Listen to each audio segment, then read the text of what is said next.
Welcome back to my YouTube channel. So ಇವತ್ತು ಶುಕ್ರವಾರ ಆಗಿದೆ. ಸೊ ಬೆಳಗ್ಗೆನೇ ಎದ್ದು ಸ್ನಾನ ಎಲ್ಲ ಮುಗಿಸಿ ಇವಾಗ ತಿಂಡಿ ಮಾಡ್ತಾ ಇದ್ದೀನಿ, ದೋಸೆ ಮಾಡ್ತಾ ಇದ್ದೀನಿ. ಮಗಗೆ ಸ್ಕೂಲಿಗೆ ಲೇಟ್ ಆಗುತ್ತೆ. ಸೊ 7:15ಗೆಲ್ಲ ಸ್ಕೂಲ್ ಬಸ್ ಹೊರಡುತ್ತೆ. ಸೊ ಹಾಗಾಗಿ ದೋಸೆ ಮಾಡೋಣ ಅಂತ ಹೇಳಿ ದೋಸೆ ಮಾಡ್ತಾ ಇದ್ದೆ. ಸೊ ಬನ್ನಿ ಇವತ್ತಿನ ಒಂದು ಬ್ಲಾಗ್ ಹೇಗಿರುತ್ತೆ ಸೊ ನೋಡುವ.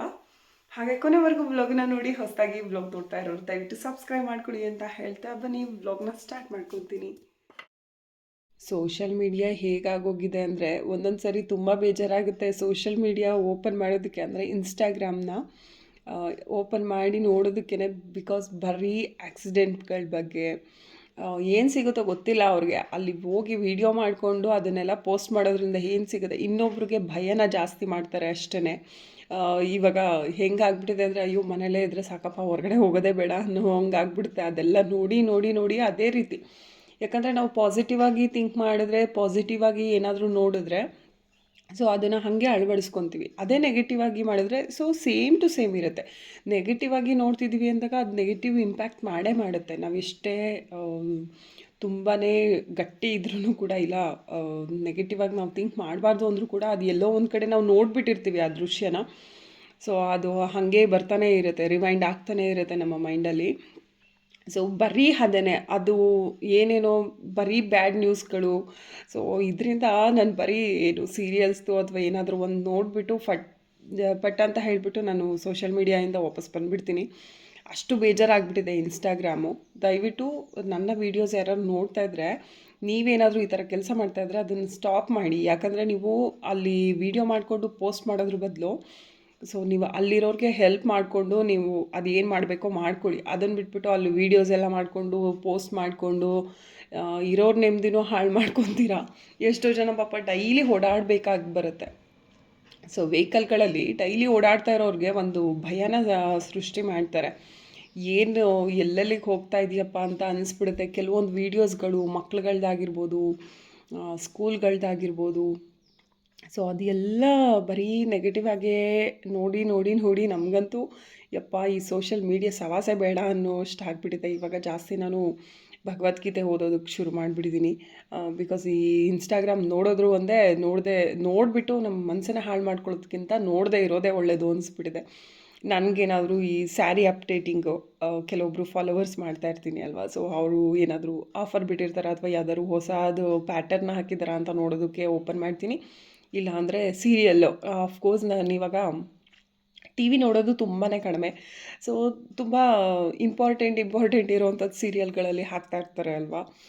ಸೊ ಅದೊಂದು ಸ್ವಲ್ಪ ನೋಡೋದಕ್ಕೆ ಅಂತ ಹೇಳಿ ಓಪನ್ ಮಾಡಿಬಿಟ್ಟು ಇನ್ನು ಆಫ್ ಮಾಡಿಬಿಟ್ಟು ಇಟ್ಬಿಡ್ತೀನಿ. ಜಾಸ್ತಿ ಅದ್ರ ಕಡೆ ಗಮನ ಕೊಡೋದಕ್ಕೆ ಹೋಗೋದಿಲ್ಲ. ಸೊ ನೀವು ಕೂಡ ಅಷ್ಟೇ, ಆದಷ್ಟು ನೆಗೆಟಿವ್ ಏನು ಹಾಕ್ತಾ ಇರ್ತಾರೆ ಸೊ ಅದ್ರ ಕಡೆ ಗಮನನೇ ಕೊಡೋದಕ್ಕೆ ಹೋಗಬೇಡಿ. ಎಷ್ಟು ನಮಗೆ ಮನಸ್ಸು ಹಾಳಾಗುತ್ತೆ, ಮೈಂಡ್ ಹಾಳಾಗುತ್ತೆ ಅಂದರೆ ಖಂಡಿತ ತುಂಬ ಹಾಳಾಗುತ್ತೆ. ಹಾಗಾಗಿ ಜಾಸ್ತಿ ಇನ್ಸ್ಟಾಗ್ರಾಮ್ನಂತೂ ನೋಡೋದಕ್ಕೆ ಹೋಗಬೇಡಿ. ಅವ್ರಿಗಂತೂ ರೋಡಲ್ಲಿ ಹೋಗ್ತಾ ಇರೋರಿಗೆ ಮಾಡೋದಕ್ಕೆ ಕೆಲಸನೇ ಇರೋದಿಲ್ಲ. ಸುಮ್ಮನೆ ಅದನ್ನೆಲ್ಲ ತೊಗೊಂಬಂದು ಹಾಕ್ತಾ ಇರ್ತಾರೆ. ಅಂದರೆ ಇವಾಗ ಏನಾದ್ರೂ ಒಂದು ಒಳ್ಳೆಯ ರೀತಿಯಲ್ಲಿ ಸಂದೇಶನ ಕೊಡಬೇಕು ಅಂದಾಗ ಬೇಕು, ಬ್ಯಾಡಾಗಿ ಯಾವತ್ತೂ ಕೊಡೋದಕ್ಕೆ ಹೋಗಬಾರ್ದು. ಒಬ್ಬರು ಆಕ್ಸಿಡೆಂಟ್ ಆಗಿ ಸತ್ತಿದ್ದಾರೆ ಅಂತ ಅಂದಾಗ ಅಥವಾ ಆಕ್ಸಿಡೆಂಟ್ ಆಗಿದೆ ಅಂತ ಅಂದಾಗ ಆ ಥರ ವೀಡಿಯೋಸ್ ಎಲ್ಲ ಮಾಡಿ ಹಾಕೋದ್ರಿಂದ ಬೇರೆಯವ್ರು ನೋಡಿದಾಗಲೂ ಕೂಡ ಅಷ್ಟೇ ಭಯ ಸ್ಟಾರ್ಟ್ ಆಗುತ್ತೆ. ನನಗೆ ನಿಜವಾಗ್ಲೂ ಹೇಳ್ತೀನಿ, ನನಗೆ ಎಷ್ಟು ಭಯ ಆಗೋದಕ್ಕೆ ಸ್ಟಾರ್ಟ್ ಆಗಿಬಿಟ್ಟಿದೆ ಅಂತ ಅಂದರೆ, ಸೊ ನಾವು ಕೂಡ ಈ ರೀಸೆಂಟಾಗಿ ನಾನು ಇದನ್ನು ಎಲ್ಲೂ ಕೂಡ ಹೇಳ್ಕೊಂಡಿಲ್ಲ. ನಾವು ಅಂದರೆ ಫ್ಯಾಮಿಲಿ ಎಲ್ಲರೂ ಕೂಡ ಎಲ್ಲೂ ಕೂಡ ಹೇಳ್ಕೊಳ್ಳೋದಕ್ಕೆ ಹೋಗಿಲ್ಲ. ತಿರುಪತಿಗೆ ಹೋಗ್ತಾ ಇದ್ವಿ. ತಿರುಪತಿಗೆ ಹೋಗಿ ಅಂದರೆ ನನಗೆ ತಿರುಪತಿಗೆ ಹೋಗೋದಕ್ಕೆ ಮನಸ್ಸಿರಲಿಲ್ಲ. ಬಿಕಾಸ್ ಇದನ್ನೆಲ್ಲ ನೆಗೆಟಿವ್ ಆಗಿ ಬರೀ ಇದು ರೋಡ್ ಆಕ್ಸಿಡೆಂಟು ಅದು ಇದು ಅಂತ ನೋಡಿ ನೋಡಿ ನನಗೆ ಜರ್ನಿ ಮಾಡೋದೇ ಬೇಡಪ್ಪ ಎಲ್ಲೂ ಅನ್ಸೋದಕ್ಕೆ ಶುರು ಆಗಿಬಿಟ್ಟಿತ್ತು. ಆದರೂ ಕೂಡ ಅಪ್ಪ ಅಮ್ಮ ಹೇಳಿದ್ರು ಅಂತ ಹೇಳ್ಬಿಟ್ಟು ಹೋಗಿದ್ವಿ. ಸೊ ಈ ಇನ್ಸಿಡೆಂಟ್ನ ನಾವೆಲ್ಲೂ ಹೇಳ್ಕೊಳ್ಳೋದಕ್ಕೆ ಹೋಗಿಲ್ಲ. ಬಟ್ ಕೆಲವೊಬ್ರು ಗೊತ್ತಿದ್ರು ಕೂಡ ಕೇಳೋದಕ್ಕೆ ಹೋಗಿಲ್ಲ ನಮ್ಮನ್ನು. ನಾವು ಆ ಕಡೆಯಿಂದ ಬರಬೇಕಾದ್ರೆ ನಮಗೂ ಒಂದು ಆಕ್ಸಿಡೆಂಟ್ ಆಯಿತು.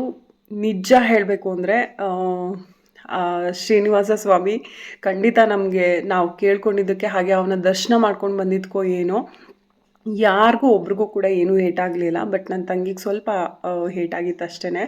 ಬಟ್ ಮೇಜರಾಗಿ ಯಾರಿಗೂ ಕೂಡ ಏನೂ ಆಗಿಲ್ಲ. ನನ್ನ ತಂಗಿ ಪಾಪು ಹಾಗೆ ನನ್ನ ಮಗನಿಗೂ ಕೂಡ ಏನೂ ಆಗಲಿಲ್ಲ. ನಮ್ಮ ಅಪ್ಪಂಗೂ ಕೂಡ ಒಂದು ಸಣ್ಣ ಏಟು ಕೂಡ ಆಗಲಿಲ್ಲ. ಬಿಕಾಸ್ ಅದು ದೇವರು ನಮ್ಮ ಕಡೆ ಇದ್ದರು. ಮತ್ತು ನಾವು ಏನು ಮಾಡಿರ್ತೀವಿ ಅಲ್ವಾ, ನಮಗೆ ಕರ್ಮ ಅನ್ನೋದೊಂದು ಇರುತ್ತೆ. ಅದನ್ನು ಎಲ್ಲರೂ ಕೂಡ ಬಿಲೀವ್ ಮಾಡಲೇಬೇಕು. ಯಾಕಂದರೆ ನಾವು ಏನು ಮಾಡ್ತೀವಿ ಅದೇ ನಮಗೆ ವಾಪಸ್ ಕೊಡ್ತಾನೆ ದೇವರು. ನಾವು ಏನು ಮಾಡಲ್ಲ ಅದನ್ನು ಕೊಡಲ್ಲ ಅವರು. ನಾವು ಏನು ಮಾಡಿರ್ತೀವಿ ಅಲ್ವ, ಇನ್ನೊಬ್ರಿಗೆ ಏನಾದರೂ ಕೆಟ್ಟದ್ದು ಬಯಸಿರ್ತೀವ, ಅದು ಒಂದಲ್ಲ ಒಂದಿನ ರಿಟರ್ನ್ ಆಗೇ ಆಗುತ್ತೆ. ಅದು 100% ನಿಜ. ಬಿಕಾಸ್ ನಮ್ಮ ತಂದೆ ತಾಯಿ ಅಂದರೆ ನಾವೆಲ್ಲರೂ ಕೂಡ ತುಂಬ ದೇವರನ್ನ ಬಿಲೀವ್ ಮಾಡ್ತೀವಿ. ತುಂಬಾ ಅಂದರೆ ತುಂಬಾ. ಸೊ ನನಗೆ ನೆಗೆಟಿವ್ ಆಗಿ ಇಂಪ್ಯಾಕ್ಟ್ ಆಗ್ತಾನೆ ಇತ್ತು. ಯಾಕೆ ಅಂತ ಗೊತ್ತಿಲ್ಲ. ಯಾಕೆ ಅಂದರೆ ಸೋಷಿಯಲ್ ಮೀಡಿಯಾದಲ್ಲಿ ಇದನ್ನೆಲ್ಲ ನೋಡಿ ನೋಡಿ ಆ ರೀತಿ ಆಗ್ತಾಯಿತ್ತು ನನಗೆ. ಸೊ ನನಗೆಷ್ಟು ಬೈಕೊಂಡಿದ್ದೀನಿ ಅಂತ ಅಂದರೆ, ಲಿಟ್ರಲಿ ಅಲ್ಲಿ ಯಾರೋ ಒಬ್ಬರು ಮಾಡ್ತಾಯಿದ್ರು ವೀಡಿಯೋನ ಅಂತ ಅಮ್ಮ ಹೇಳಿದರು. ಅವ್ರ ಫೋನ್ನೇ ತೆಗೆದು ಎಸ್ತಿದ್ದಾರೆ ಅಮ್ಮ, ನಮ್ಮ ತಾಯಿ. ಯಾಕಂದರೆ ಅಲ್ಲಿ ಏನಾಗಿದೆ ಮೊದಲು ಅಲ್ಲಿ ಪರಿಸ್ಥಿತಿ ಏನು ಅಂತ ನೋಡಬೇಕು. ಅಲ್ಲಿ ಜನಗಳು ಬಂದು ಅದನ್ನು ಬಿಟ್ಟು ವೀಡಿಯೋಸ್ ಮಾಡೋದಲ್ಲ, ಫೋನೇ ಹೊಡೆದೋಯ್ತು. ಆ ಹುಡುಗಂದು ಹೊಡೆದೇ ಹೋಯ್ತು. ಸುಮ್ಮನೆ ಅವ್ನ ಪಾಡಿಗೆ ಅವ್ನು ಹೋಗ್ಬಿಟ್ಟ. ಅಮ್ಮ ಹೇಳಿದ್ದು. ನಾನು ನನ್ನ ತಂಗಿಗೆ ಸ್ವಲ್ಪ ಮೂಗೇಟ್ ಆಗಿದ್ದರಿಂದ ಅವಳನ್ನ ಹಾಸ್ಪಿಟಲ್ ಕರ್ಕೊಂಡು ಹೋದೆ. ನನಗಿದು ಯಾವುದೂ ಗೊತ್ತಿಲ್ಲ. ಆ ಬಿಸಿನಲ್ಲಿ ಏನೂ ಗೊತ್ತಾಗೋದಿಲ್ಲ. ಇನ್ನೊಂದು ಹೇಳಬೇಕು ಅಂದರೆ ದೇವ್ರು ಎಷ್ಟು ಜಾಣ ಅಂತ ಅಂದರೆ, ನಮಗೆ ಆಕ್ಸಿಡೆಂಟ್ ಆಗಿರೋದು ಹೆಂಗೆ ಅಂತಲೂ ನಮಗೆ ನೆನಪಿಲ್ಲ. ನಿಜವಾಗ್ಲೂ ನನಗೆ, ನನ್ನ ತಾಯಿಗೆ, ನನ್ನ ತಂಗಿಗೆ ಯಾರಿಗೂ ಗೊತ್ತಿಲ್ಲ. ನಮ್ಮ ತಂದೆ ಮತ್ತು ನನ್ನ ಮಗನಿಗೆ ಅವ್ರು ಇಬ್ಬರು ಏನು ಹೇಳ್ತಾರೆ ಸೊ ಅದನ್ನು ಹ್ಞೂ ಅಂದ್ಕೊಂಡಿದ್ದೀವಿ. ಅಲ್ಲಿ ಏನಾಯಿತು ಏನು ಬಿಡ್ತು ದೇವ್ರಾಣೆ ಗೊತ್ತಿಲ್ಲ ನಮಗೆ. ಸೊ ಕಣ್ಣು ಬಿಟ್ಟ ಮೇಲೆ ಓಕೆ ನಾವು ಇನ್ನೂ ಬದುಕಿದ್ದೀವಿ ಅಂತ ಅನಿಸಿದ್ದು. ಬಟ್ ಅದು ನಿಜವಾಗ್ಲೂ ಗೊತ್ತಿಲ್ಲ. ನಮ್ಮದು ಕಾರ್, ನಮ್ಮ ತಂದೆದು ಏನು ಕಾರ್ ಇತ್ತು ಫುಲ್ ಅದು ಹೊರಟೋಗ್ಬಿಡ್ತು.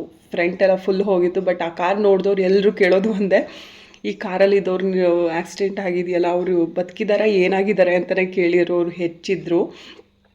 ಸೊ ಓಕೆ, ಅಲ್ಲಿ ಮುಂದೆ ಬಂದವನು ತಪ್ಪು, ಹಿಂದೆ ಬಂದವನು ತಪ್ಪು, ಇಲ್ಲ ನಮ್ಮದೇ ತಪ್ಪು, ಏನಾದರೂ ಆಗಿರಲಿ ಅದು.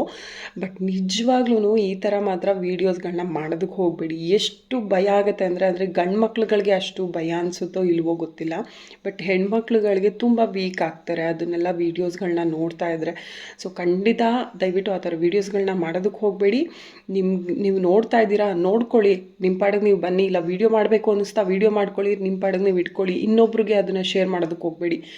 ನೆಗೆಟಿವಿಟಿನ ಇನ್ನೊಬ್ರಿಗೆ ಶೇರ್ ಮಾಡೋದಕ್ಕೆ ಹೋಗಬಾರ್ದು. ನಮ್ಮಲ್ಲಿರೋಂಥ ಪಾಸಿಟಿವಿಟಿನ ಇನ್ನೊಬ್ರಿಗೆ ಶೇರ್ ಮಾಡಬೇಕೇ ಹೊರತು, ಖಂಡಿತವಾಗ್ಲೂ ಈಗ ಭಯ ಪಡ್ಕೊಂಡಿರ್ತಾರೆ ಅಂದರೆ ಅವ್ರನ್ನ ಇನ್ನೂ ಭಯ ಪಡಿಸೋದಲ್ಲ ಕೆಲಸ ನಮ್ಮದು. ಅವ್ರನ್ನ ಹೇಗಾದರೂ ಮಾಡಿ ಒಂದು ಪಾಸಿಟಿವ್ ಆಗಿ ಮೈಂಡ್ ತೊಗೊಂಡು ಬರಬೇಕು ಅನ್ನೋದು ಇರಬೇಕು. ದಯವಿಟ್ಟು ಈ ಥರ ಕೆಲಸ ಮಾಡಬೇಡಿ. ಯಾಕಂದರೆ ದೇವರು ಒಂದೇ ರೀತಿ ಇರೋದಿಲ್ಲ. ನೀವು ಇವತ್ತು ಏನು ಮಾಡ್ತೀರೋ ಅದನ್ನು ಮಾಡೋದಕ್ಕೆ ಬಿಟ್ಟು ನಾಳೆ ದಿನ ಅವರೇ ಒಂದು ಚೆನ್ನಾಗಿ ಕೊಡ್ತಾರೆ ಹಿಂದೆಯಿಂದ. ಆವಾಗ ಗೊತ್ತಾಗುತ್ತೆ ನಿಮ್ಗೆಲ್ರಿಗೂ. ಸೊ ಕರ್ಮ ಅನ್ನೋದು ಸುಳ್ಳಲ್ಲ. ಅದು ಖಂಡಿತವಾಗ್ಲೂ ನಾವು ಎಷ್ಟೋ ಜನ ನಾಳೆ ನೋಡಿದ್ದೀವಿ. ಯಾಕಂದರೆ ಚೆನ್ನಾಗಿದ್ದಾಗ, ಗಟ್ಟಿಮುಟ್ಟಾಗಿದ್ದಾಗ ಹೆಂಗೆಲ್ಲ ಆಡ್ತಾಯಿದ್ರು, ಮೂಲೆಗೆ ಮಲ್ಕೊಂಡಾಗ ಯಾಕೆ ಮಲ್ಕೊಂಡಿದ್ದಾರೆ ಅಂತ ಅಂದರೆ ಅವ್ರು ಮಾಡಿರೋದನ್ನೇ ಅವ್ರು ತಿನ್ನೋದು. ಯಾವುದೇ ಕಾರಣಕ್ಕೂ ಅಂದರೆ ನಮಗೆ ಕಾಣದೇ ಇರೋ ಹಂಗೆ, ಕೆಲವೊಬ್ಬರು ಕಾಣದೇ ಇರೋ ಹಂಗೆ ಏನೇನೆಲ್ಲ ಮಾಡಿರ್ತಾರೆ. ಅದು ದೇವ್ರಿಗೆ ಕಾಣ್ದಲ್ಲೇ ಇರೋದಕ್ಕಾಗುತ್ತಾ? ದೇವ್ರಿಗೆ ಪ್ರತಿಯೊಂದು ಕೂಡ ಗೊತ್ತಿರುತ್ತೆ. ಪ್ರತಿಯೊಂದಕ್ಕೂ ಅದನ್ನು ವಾಪಸ್ ಕೊಟ್ಟೇ ದೇವರು ನಮ್ಮನ್ನು ಕರ್ಕೊಳ್ಳೋದಕ್ಕೆ ಸಾಧ್ಯ. ಇಲ್ಲ ಅಂದರೆ ಸುಮ್ಮನೆ ಕರ್ಕೊಳ್ಳೋದಕ್ಕೆ ಸಾಧ್ಯನೇ ಇಲ್ಲ. ಅದು ರಿಟರ್ನ್ ಕೊಡ್ತಾನೆ ಇರ್ತಾನೆ, ನಾವು ಅನುಭವಿಸ್ತಾನೆ ಇರಬೇಕಾಗತ್ತೆ.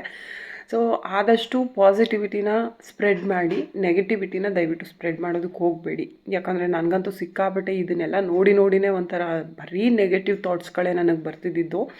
ಅದರಿಂದನೂ ಕೂಡ ಈ ರೀತಿ ಆಯಿತೋ ಏನೋ ಗೊತ್ತಿಲ್ಲ ನಮಗೆ. ಹಾಗಾಗಿ ನೀವು ಸೋಷಿಯಲ್ ಮೀಡಿಯಾ ಯಾರೆಲ್ಲ ಇನ್ಸ್ಟಾಗ್ರಾಮ್ ಜಾಸ್ತಿ ನೋಡ್ತಿರೋ ದಯವಿಟ್ಟು ನೋಡೋದಕ್ಕೆ ಹೋಗಬೇಡಿ. ಇದು ನನ್ನ ಒಂದು ಎಕ್ಸ್ಪೀರಿಯೆನ್ಸಿಂದ ಹೇಳ್ತಾ ಇದ್ದೀನಿ.